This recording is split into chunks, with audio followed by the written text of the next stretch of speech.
American soldiers in Afghanistan were killing innocent Afghanis and using them as trophies, taking pictures with them as their trophy game kill. I'm sure that this sort of news is going to flash all over the Middle East and make people disgusted and outraged. But here's some important things to remember.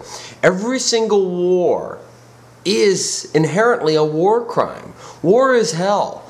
And people who are psychopathic seek out these environments. Some people who are normal become psychopathic. Some people who are normal get hooked up with psychopaths who force them to do horrible things while they're in war. War is hell. There are American soldiers, service women, who've been raped by other American soldiers. When you're out there in the war environment, anything can happen. So when a government agrees to go to a war, expect war crimes. I think what's more important than what these young men did is what's done to them and with them if they're found guilty.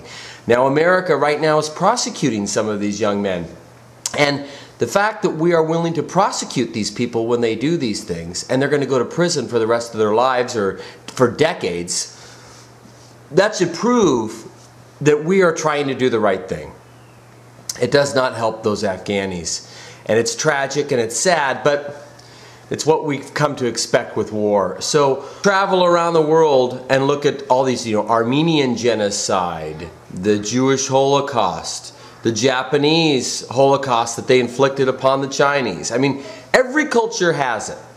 And these are just basically, from what I understand, isolated incidents. So those kill teams aren't American soldiers. They represent a very small minority of people who snapped.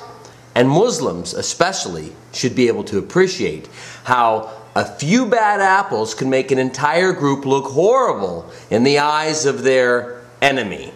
So let's put that into perspective. If you were 1 billion Muslims, would you want to be judged by the actions of a half a dozen people?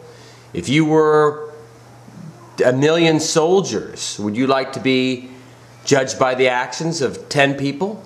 Let me know what you think.